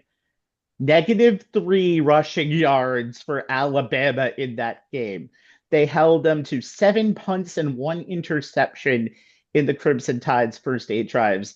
Nevertheless, all of the ghosts that were on their shoulder, they had never beaten Alabama in the Georgia Dome, or whatever it's called now, Mercedes-Benz Stadium, ever in their entire history. And they did it in dominant fashion. 5 3-and-outs for Alabama in their first 8 full possessions, and they had a 6-play streak late in the first quarter. That ended up in an interception of Ty Simpson. Crimson Tide converted 8 of its first 9 first downs against Georgia, but then one of its first 9 in Atlanta after doing 8 of his first 9 in the first game in Athens, and it was 3 of 13 overall in that game. Now, to start the season, as we mentioned, they were very inconsistent. They were consistently allowing 30, 25 to 35 points a game in a lot of their games, but in their past four games, albeit two of them were in Mercedes-Benz Stadium where they played Georgia Tech and then they played Alabama, but in those games, 29 points all together in those games. They had 7 sacks in their first 8 games, had an inconsistent secondary surrendering big plays, but they got better. In the last 5 games, they've had 12 sacks. Freshman pass rusher Zayden Walker has been a revelation in the second half of the year. 2 sacks and a forced fumble against Texas and Alabama during that stretch. Chris Cole, CJ Allen, Raylan Wilson, they've been forces. They've been doing pretty good on the defensive linemen. Their secondary has looked insane. They got a lot of good plays on Ty Simpson in that SEC championship game. And Ellis Robinson IV has been the best cornerback in the country this month. In his last 3 games, and remember, I mentioned that they played 2 top 25 teams and they're in Georgia Tech and Alabama. 1 catch allowed. Quarterbacks have been held to and I didn't realize this existed, a 6.9 passer rating when targeting. 2 interceptions to cap off that month. So Georgia has been known for their defense. They need to stay known for their defense in terms of what they've been doing over the last month, and they can make a legitimate run to a national title, which will be in that next state over in Miami in mid-January. All right, let's move on to the final matchup, and it is a doozy in College Station, Texas, as the 7th-seeded Texas A&M Aggies look to get over the bad taste over their last game, and that was a loss to Texas on November 28th. It cost them everything, pretty much outside of a CFP berth. No SEC title game, no undefeated season, and no top 4 seed. But they do get a home game as they host the 10th-seeded Miami Hurricanes, who got to accept, who, thanks to tiebreakers, didn't get a chance to play in the ACC championship game. But thanks to that all-important at-large berth, by the way, there's only been 3 conferences to get an at-large berth in the 3 years of the CFP era, and the ACC has gotten 2. Remember, they got SMU in last year in there as well. So they are going in as a at-large team and not the champions, but they're still going in. So as we start with the lower seed again, Jay, sorry, that's how I have it rolled over here.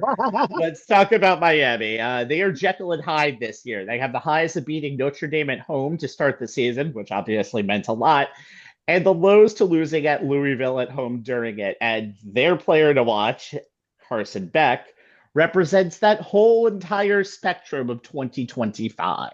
Yeah. And the reason I went with Beck, I have a side order with somebody else as well. The reason I went with Beck here is twofold. One, because he's 34-5 and a starter with plenty of big game experience. Got garbage time snaps in Georgia's national title win back in January of 2023, and was QB1 for their SEC title game loss and Orange Bowl win in December of 2023, along with their SEC title game win in December of 2024. And 2, because he's had, as Rabbi noted, some Jekyll and Hyde moments this season. It's going to be a theme here. Get used to it. So which version of him shows up against the Aggies will go a long way in determining whether or not the Hurricanes can make some noise in the CFP in this game and or beyond. Overall, Beck completed 74.7% of his passes, number 1 in the ACC, for 3,072 yards. That's 256 a game and 8.7 per attempt. 25 touchdowns against 10 interceptions, most in the ACC, and a 165.8 passer rating, number 1 in the ACC. His advanced metrics are just as good. His Pro Football Focus passing grade of 82.4 and adjusted completion percentage, 81.5, show his high-level command of the Canes offense. He consistently delivers his throws on time and in rhythm with only a 3.8 turnover-worthy play rate.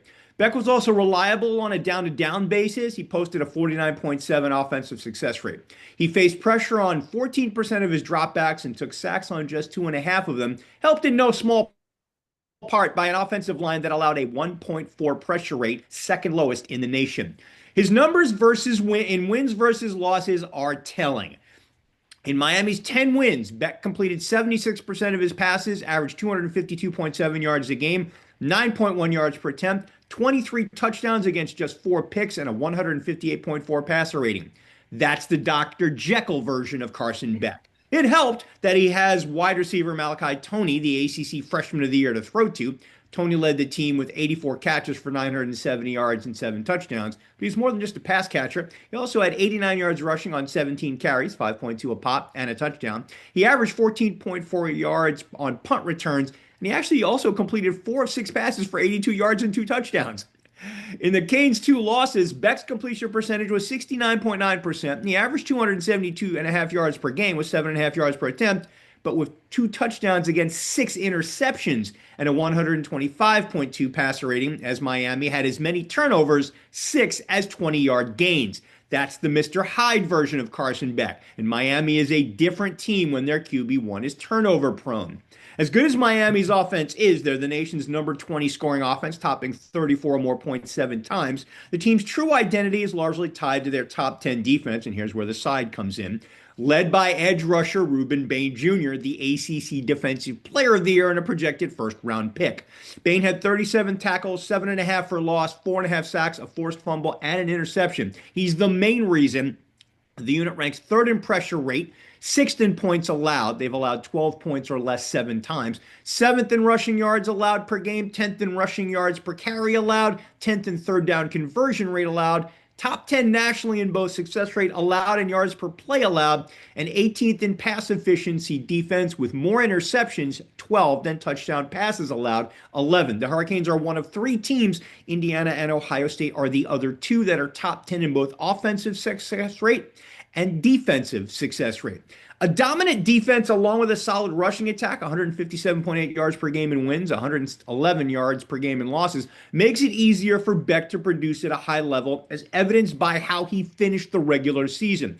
Over his final 4 games, Beck completed 79.5% of his passes, averaged 281.3 yards passing per game, 10 flat yards per attempt with 11 touchdowns against just 1 interception. He had a 194.5 passer rating as the Canes went 4-0 and averaged 37.8 points per game. If that's the version of Carson Beck Miami gets against Texas A&M, the Hurricanes will be making a trip to Dallas on a December 31st Cotton Bowl date with defending champion Ohio State. 6 interceptions out of 10 in their 2 losses. Very simple as that. But the one thing that Carson Beck has done is given his chance to win. What's interesting is he has a little bit of experience in the playoffs. If you remember, in 2023, he was with Georgia. Well, not in the playoffs. Which I noted at the top of my piece, Rabbi. That is true. My apologies. My apologies. You know I don't listen to you at times, but still, I apologize. But that Orange Bowl was very impressive, and it's going to be something that you're going to be really interested to see going on next week. First time I've repeated you today because I figured you were going to touch on everything. Anthony, let's talk player to watch for the 7-seeded Aggies. And don't worry, I have a coaching defection over here. They're losing their offensive. Rabbi, in every one of these previews, we've had at least one coaching departure, right? Over half of the teams in this year's CFP will lose a coach. Somebody else, or they'll lose a coach. They'll lose a coach or an offensive coordinator to another team, but they're going to lose offensive coordinator Colin Klein back to his alma mater, Kansas State, once this is done. Who's the player to watch for Texas A&M, Anthony? How the hell do you follow that up? I mean, that's just that. I mean, look, it's been a trend of coaches leaving it in all our previews, but the player I'm looking at in this game is actually defensive end Cassius Howell. The recently named 2025 SEC Defensive Player of the Year actually started out at Bowling Green. He had 9.5 sacks his first year 2 years ago, and on those 2 All-MAC honors, transferred to A&M last year, and this season as a full-time starter, 11.5 sacks, considered a top prospect in the NFL draft next year if he comes out. He's a common.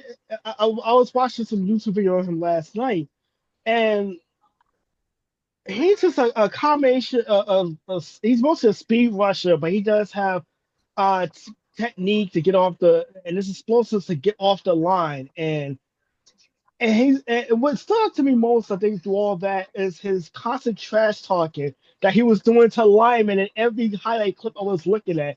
And I'm thinking to myself, I'm watching Alvin Mack with the program. Remember that movie from 30 years Yes, I back? do. Yes, And I he do. and Alvin Mack is literally threatening the running back on the opposing team and talking about, oh, you said something about my mom. Like, that's a player I want on my team. Just a guy with an endless motor, high football IQ, and his explosives get off that edge and to be able to just get into the backfield is going to be big because Texas A&M's defense relies so much on creating negative plays, whether it be against the pass, against the run. And him being able against the backfield to be very destructive is going to be a big part of that. Now, you look across that, the Miami Hurricanes have two really good linemen, and that has not really given up a lot of sacks. Francis Mouago, and Markel Bell. I apologize if I've butchered one of the names. Combined 17 pressures given up all season between those two, and that's going to be a tall task for Howell being lined up across those two. But the uh the Aggies defense, they had to get those negative plays. And I think part of it is because they have struggled with taking away explosive plays throughout the season. Um, Against Miami, if they can do that, their defense is going to be the key to winning this game and getting us second round matchup in Arlington. So that's the guy I'm looking forward to. And by the way, the only defensive player that I picked, players to watch, because I was just like, I gotta get a defensive player. I see this guy, he's just off the charts, explosive. Not exactly TJ Watt levels, but he did remind me of Simeon Rice from back in the day, a speed rusher who was able to just get in the backfield whenever it's possible and just be very destructive. But he's gonna have to pull a page on that if Texas A&M is able to advance out of this game. So what's interesting to me with Texas A&M is there's 5 teams in the CFP playoff, as I mentioned, from the SEC. We've got Georgia, who has big wins over Ole Miss in that Alabama game earlier in the year. We have Ole Miss, who won at Oklahoma. We have Oklahoma, who won at Alabama. We have Alabama, who's won a lot of top 25 games, which is why they're here, especially the early game at Georgia. A&M doesn't really have that resume win outside of the win at Notre Dame, which is ironically Miami's win too, just at Mhm. home against Notre Dame. So these are 2 teams that, in my opinion, kind of do need to prove a lot more than we think they do going into this college football playoff. So I'm very curious to see what happens. And we'll end this by talking about the defending national champions, second seeded Ohio State. You thought I was done with the coaching talk, but we have one more. They're losing their offensive coordinator, Brian Hartline, to South Florida when their run is all over. So they're coming off their first loss in over a year, again in the Big Ten championship against the Indiana Hoosiers. And now, of course, they'll play in the Cotton Bowl, where they'll either play against Miami or against Texas A&M, where they will have a significant home field disadvantage, you would think, because they'll play close to Arlington. Okay. Arlington close to College Station. So Ryan Day basically said after the 13-10 loss, which we talked about a little while ago to Indiana, we're going to respond like men. We're not sitting around and pointing fingers and feel sorry for ourselves. And why not? They only dropped one spot anyway in the CFP polls. It's not like every year when they lost to Michigan and there's literally a good hour's worth of content that says fire Ryan Day, fire Ryan Day, fire Ryan Day. They doesn't have to worry about that this time of year. However, there are things that they need to do to improve. And just like that Michigan game from a season ago, that kind of turned them into super mode, destroy mode. And that was essentially just start to do all of these things better. And they kind of done with their weaknesses. So Ohio State in that game, by the way, against Indiana, 26 runs, 30 passes, really balanced, but 200 fewer rushing yards. That's not good in any way, shape, or form. Just like Julian Sagan did early against Michigan. Sagan turned the ball over on the opening drive of the game. Good against him, different against a Michigan team who had a limited offense, not different against an Indiana team who has a Heisman Trophy winner at their side. And it was the second consecutive game. He did a very good job in that game, but you got to get off to a better start. And obviously, as I mentioned, 2 for 11 on third downs, and they couldn't hit their only fourth down play. But the bounce back to me is how they do when they throw the ball deep. Considering Ohio State has probably the best wide receivers, not just in the country, but of any team that we've seen in a long time in this era, they haven't since the pandemic ranked higher than 21st in percentages of passes that have traveled 20 yards or longer down the field. 5 times in that era, they're 72nd or lower. And this year, with Smith, Tate, and Sagan, all weapons in any way, shape, or form, they were 127th on deep balls in the game. And the Big Ten championship was decided by a 33-yard completion down the right side, except it was Fernando Mendoza that threw that play.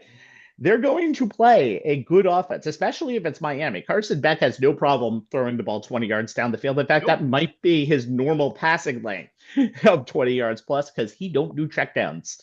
So I think the big thing for Ohio State is know who you are. We talked about this pretty much every year after the Michigan game.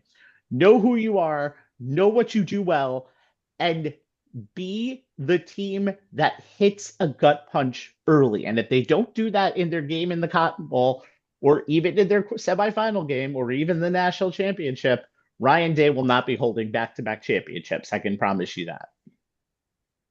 One more segment to go, boys and girls. And finally, as it happened 6 days ago, let's talk about if the right teams are actually in this field. We'll have a headline on the Big Five, on the group of 5 teams in the second, but we obviously have to talk about the big story, the exclusion of Notre Dame.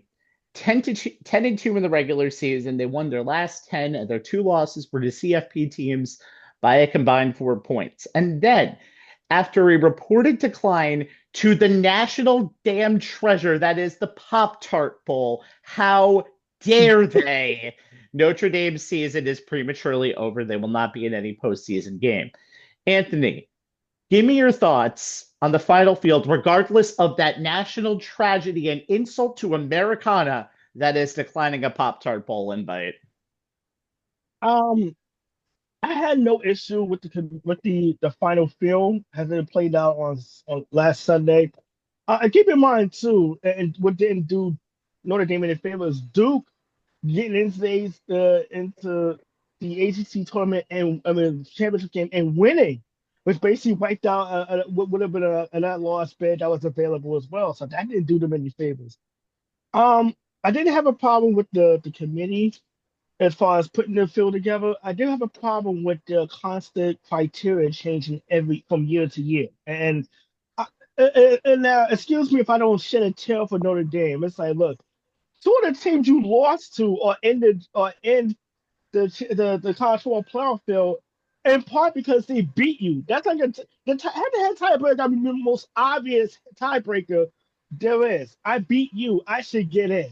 Of course, Rabbi Live, you went to a school that beat George Mason twice in a week and still got left out of a tournament, but that's another story for another day. But my issue with the college football committee is that every year the criteria changes, and I don't know. And yes, I know not every system is perfect, but I just watched 2 years ago Florida State get punished not because of what they did on the field; they went unbeaten. It's because they lost their quarterback, and I thought that was like the most unfair thing you do is basically punish a team for something they had no control over. Whereas Notre Dame, you have plenty of control over your playoff fate.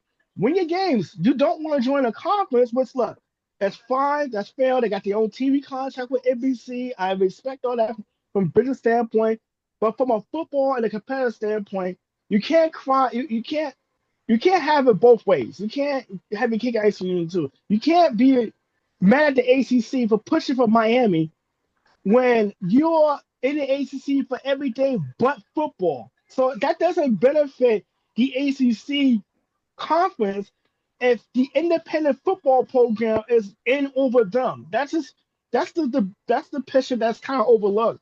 But also at the same time, you had a chance to beat Miami. You didn't. You had a chance to beat A&M. You didn't. You realize when you don't join a conference, you don't have the luxury of a conference championship game to add to your resume. You basically have to run the table every time, every chance you get. And this whole thing, and I know there's like a lot of Notre Dame fans, or I don't know if they're all fans on social media these days, because you or whatever. The idea that conference is freezing you out because you have this written clause that if you're 12th ranked or higher, you're almost automatically given a spot in the college football playoff. That's absurd because it's like, look, play your games. I mean, win your games. Simple as that. You want to stay independent? Fine. You're gonna have to go unbeaten pretty much every year to give yourself a real shot because you should you should not have preferential treatment because you are Notre Dame. And let's stop the whole how much money they bring in nonsense. All right, the last time I checked, the SEC conference was king when it came to bringing in money and as far as college football is concerned. They're the ones that had the primetime games almost every Saturday night as far as I'm concerned. But the committee is not doing anything any favors because every year they went from the best teams to okay, let's go to the top 5 conference winners to like basically okay, what would make the best competition? Every they keep changing what they're looking for every year, and it is creating just as much a controversy as the teams have been snubbed as much as anything.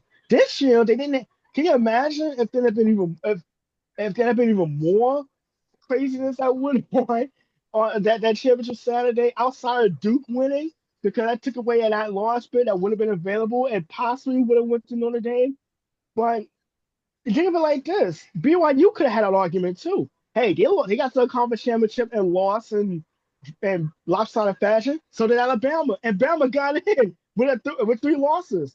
So I can see BYU's argument, but again, I think a lot of it comes down to the committee, that, as I called them last Sunday in our group chat, pencil pushers that you probably don't want your playoff fate being in the hands of in the first place.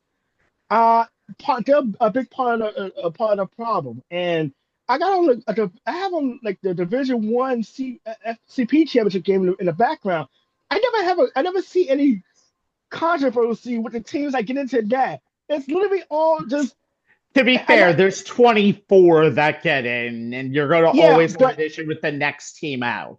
Yeah, but we see this every year in the men's ACA tournament. It's going to be snubs. There's going to be teams get left out. There's going to be strength of schedule issues because we know all conferences don't play the same schedule. Some conferences play weaker schedules than others. The SEC always has the argument of the strength of schedule, but then you see a team like Alabama who for years criticized the scheduling cupcake opponents early on in the year to pad wins. So there's always going to be some imperfection with the system, but the committee could do themselves a favor by at least sticking to at least a base of criteria that will at least help out as far as okay, what do a school need to do to get into the playoff? Also, can we get one of the college football weekly shows? I mean, I think that is literally not helping because I really think Notre Dame seeing themselves linked above Miami for 3 weeks did not help the reaction when it was left out, completely forgetting Miami beat you literally earlier this season, and that's probably why they're in and you're not. And Notre Dame's reaction, including turning down a bowl game and just seeing the ball going home, that's sour grapes. That's just being spoiled losers in the big picture because like Rabbi say, how do you tone down the prestige and the excellence that is the Pop Tart Bowl? All right, I am a Pop Tart fanatic. All right, I have a box at work. I have 2 boxes in the kitchen. I love my Pop Tarts. America love Pop Tarts. How dare you say no to the most prestigious game bowl game outside of the college football playoff and the now infamously pinstripe bowl in Yankee Stadium that 10 people go to every year because look, leave Penn State and Clemson alone.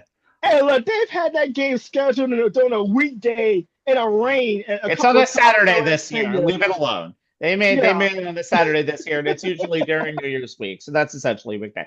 By the way, hot tip for you guys on the Pop Tart Bowl: go with Team Sprinkles as the ones that are going to be baked in there. You're going to see 3 Pop Tarts in the baking this year. I am excited as hell. New Year Saturday, December 28th is That's a going to be pop bet, I a special think. day. I think that's a pop Oh, bet. it is. It is exciting. Jay, take it however way you want. I know you wanted to also talk about the group of 5 being in and the people having the reaction to those teams as well.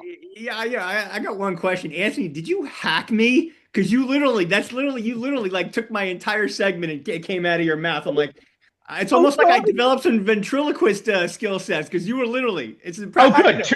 Two of the same person, just what I needed. All right, look, looking purely at the resumes of the 3 teams in question for the final 2 at-large slots that were available after Duke knocked out then number 17 Virginia in the ACC title game. As Anthony said, the case for inclusion in the 12-team field could be made for each of them and thus defensible for the selection committee. My problem, same as Anthony's, is that there's inconsistency with the way the committee seems to use or not use certain data points and the lack of transparency behind which ones they use, especially as compared to the basketball selection committee, which not only publishes all its metrics, but is consistent in how it applies them. And 2, again, agreed, the weekly ranking shows release ranking release shows on ESPN serve no purpose other than to give the worldwide leader content on a slow Tuesday night and to flat out muddy the waters, which makes the committee look pretty bad when things have been consistently one way from November 4th through December 2nd, only to radically change on Selection Sunday. In terms of the first point, supposedly, one of the criteria the committee espouses is not penalizing a team for losing its conference championship game, but 11-2 BYU, which lost the Big 12 title game 34-7 at Texas Tech, dropped from 11th to 12th, while 10-3 Alabama, which lost the SEC title game 28-7 to Georgia, stayed at number 9. Personally, I don't think Alabama was deserving of a spot in the bracket, not just because they lost the SEC title game, but because that loss was the latest exhibit. They haven't played like a playoff-worthy team in a while now. I can understand the committee keeping Bama in the field. Like I said, the committee's reason behind it is defensible. I just don't happen to agree. Now, in terms of the second point, look at how things shook out between Miami and Notre Dame. In the 5 weeks leading up to Selection Sunday, Notre Dame was ranked 10th, 9th, 9th, 9th, 10th, while Miami was ranked 18, 15, 13, 12, 12. Then on Selection Sunday, the committee bumps the Canes up to 10, giving them the final at-large slot, and dropping the Irish to 11, making them first team out. Look, there are plenty of reasons you could use to make the case that each team is worthy of making the field, but it's not a good look when, despite the Canes beating the Irish week 1, giving them the head-to-head tiebreaker, the committee didn't use that data point until there weren't any other teams separating Miami and Notre Dame in their rankings, which only happened after BYU lost.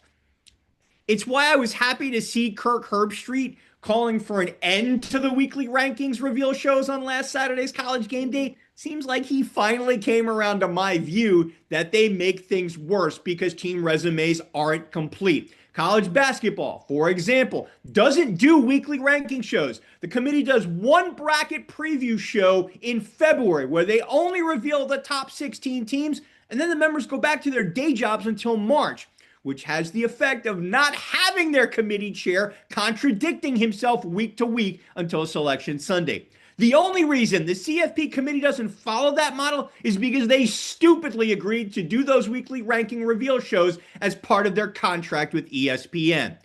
And ESPN only makes things worse when it allows Nick Saban and his blatant SEC snobbery to take center stage where he bemoans the fact that 2 group of 5 conference champs are in the field and Notre Dame is not. You don't have to like it, Nick, but the format was deliberately set up this way to grant automatic qualifying bids to the top 5 ranked conference champs, with at least one going to a group of 5 schools so that everyone has a chance to have a seat at the table, just how it is for March Madness. You want to blame somebody or something?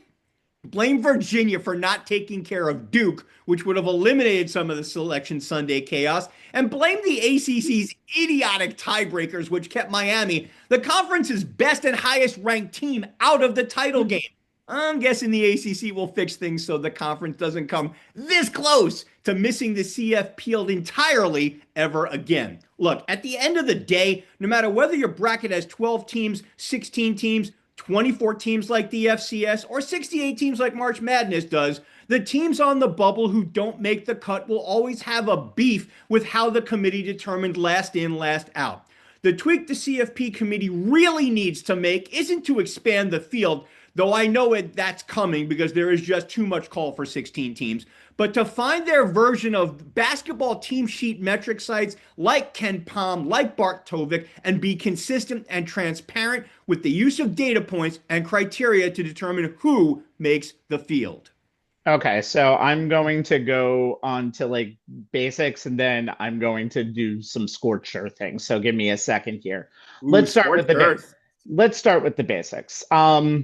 The one thing about those CFP shows that kind of irked me, and I don't think this has been mentioned yet. Well, you guys mentioned a lot of the other things, but I'm going to mention another thing. On the second to last show, Notre Dame and Alabama switched spots after Alabama won a very, very narrow 7-point game against Auburn, and Notre Dame had a blowout win against Stanford. That was the first setup for what ended up to being what happened the next week when BYU dropped their one spot. Now, and again, Alabama didn't. And I think that's something that is curious and kind of sus, as the kids say, to me. I don't have a problem with Alabama. Don't ever say that again. I said kids say, so calm down.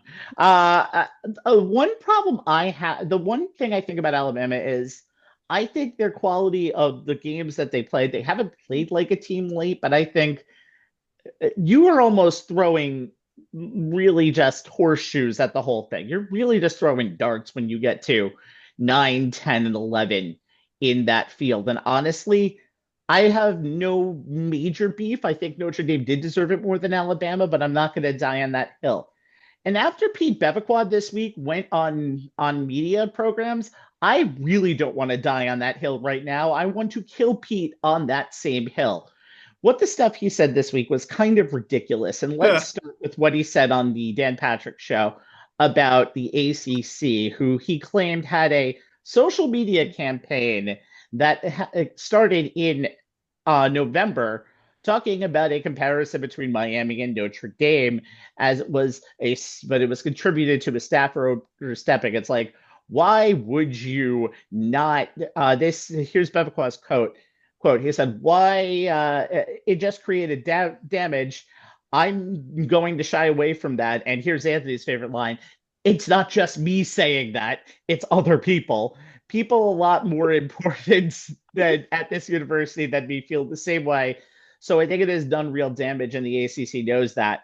He also mentioned that because we're in the ACC for 24 sports, we have a scheduling agreement with the ACC. The ACC does wonderful things for Notre Dame, but we bring tremendous football value to the ACC, and we didn't understand why you would go out of your way to damage us in the process. Here's the thing. Miami plays football in the ACC. You do not play football in the ACC, and you would have had no problem jumping Miami in the same polls. And if it was actually the other way around, where Notre Dame was being lobbied for over Miami, you wouldn't be saying anything about that whole entire thing. Nope. And basically, he said, when it comes to football, we have a responsibility to support and advocate for all. The ACC said, we have a advocate for all of our 17 football playing member institutions. Right. And the ACC, and we were suggested that Notre Dame was not a worthy candidate from the field. So what if the ACC network played the game between Miami and Notre Dame many times? By the way, the College Football Playoff Committee was told to watch that game to see if they thought anything would be different if they played again. I understand they played in Miami, and I understand that might have given a home field advantage for Miami, and I understand that game was in early September. I don't care. Watch the game and see what happens. Don't bitch about it. And the bitching that they did all week, as I mentioned before, Notre Dame basically just said, this has created damage. That's not just me speaking. People a lot more important at this university feel the same way. Sure, they did. That's fine. But guess what? You are going to have to actually adhere to the rules of the ACC football if you want to join ACC football. The ACC doesn't have to take a fishing net and throw a lifeline out for you because you think you're on the field, because you think you're not on the field. And here's the other thing. Where is the outrage over the team that was number 9, Alabama? He didn't mention a damn thing about those right out of the gate. That's because him and Greg Sankey are really good friends, and because Notre Dame will go after Jim Phillips, the ACC commissioner, but not Greg Sankey, because you know what? As Anthony just said before, the SEC has more money. The SEC will fight back very simply. And it's like you don't want to pick on anybody in college that needs to be like that. And you don't want to pick on anybody who's going to fight back. So the real bully is Notre Dame's AD. Now, in the wake of Notre Dame's exclusion, Yahoo Sports' Ross Dellinger has reported that there is a memorandum of understanding, also words I never want to say again in my English language, signed by the CFP last spring that Notre Dame is essentially guaranteed a spot in next year's playoff if it stays in 12 and they're ranked in the top 12, and guaranteed a spot in the playoff if it goes to 14 and they're ranked in the top 13. And with that being said, other ADs are thinking that this is kind of, suspect in the near future, and they're not willing to schedule Notre Dame. So guess what, Notre Dame? If you're going to go on the platform of we're Notre Dame and you're not, you better suffer the consequences of what happens when you don't have the resume to possibly get you all the way in. You know what? We've always talked about bias against Alabama on this show, bias against the SEC, but you know why we don't talk about bias against Notre Dame on this show? It's because it's not 1988 or 1993 anymore. Sure, you played for the national title last year, but your name has as much value right now as UConn football does. By the way, they lost their head coach to Jim Moore to Colorado State. Not annoyed about a little annoyed about that, but let's not even get here or there. So Notre Dame, quit whining, enjoy your winter off, and hopefully no one mentions your goddamn name again unless it has to do with basketball, where you're just as terrible, if not even more so, when we get into 2026. Rabbi, I got to tell you, I give you much props because it's been a minute since someone has actually called out Notre Dame for their whole wanting to have their cake and eat it too with regards to college football. So well done, partner. And the funny thing is, I actually was probably one of the biggest advocates for Notre Dame being over Miami, because with the new college football system, head-to-head is important, but head-to-head is so long ago that you don't know that everything now. So you know what? Notre Dame, go screw. Oh, I agree with you. For me, both Notre Dame and Miami should have made it. In my view, Alabama's the team that should have been last out. As I said in my piece. Yeah, it's insane, but that's going to do it for today's show and our last regular show of 2025. For Jay Kaplan and Anthony Strait, I am Stephen Rabinowitz. I'm a man. I'm 41, and I'm 3 years younger than the Indianapolis Colts starting quarterback tomorrow against Seattle. That's right, Philip Rivers. Welcome back, Uncle Phil. Welcome back, Uncle Phil. Good luck, Grandpa. However, if you want to talk about Grandpa or anybody else, like and subscribe to Facebook.com/OnTheSportsLines, where we stream our shows live, and YouTube.com/OnTheSportsLines, where we have our stuff on demand. I'll explain to you all of Philip Rivers' kids when I get the moment to, if you subscribe to that. And we'll subscribe the whole Pop-Tart Bowl thing to Jay if he ever wants to, but I don't think he needs to. He has a Twitter promo right now for you. I do. Our Twitter handle is @ONTH Sportslines, where you'll find a link to each new show, like today's, along with tidbits and nuggets from the world of sports that we think are worth your time to check out. This week, I've posted a link to a story by Chris Vanini, senior college football writer for The Athletic, about Notre Dame opting out of a bowl bid. As the guy said, they were likely to play BYU in the Pop-Tart Bowl in the immediate aftermath of their CFP snub. Basically, the Golden Domers, led by their AD Pete Bavacqua, threw a temper tantrum after the Irish were left out of the 12-team field. And to paraphrase the first sentence of Vanini's story, which says it all, they took their ball and went home. and every one is worse off for it. The piece is very well done, and it's a read well worth your time to check out. All right, we're gonna take our ball, eat our Pop-Tarts, and go home. And next time you see us, we'll be back with the 2025 OTSL year-end award show. Gotta Woo! plan it. Gotta plan it now. So that's always We the fun do. part about it. Oh, yeah. We'll see you next time on the Sports Lines. Happy 2025, guys. Have a good one, y'all. Have a good one.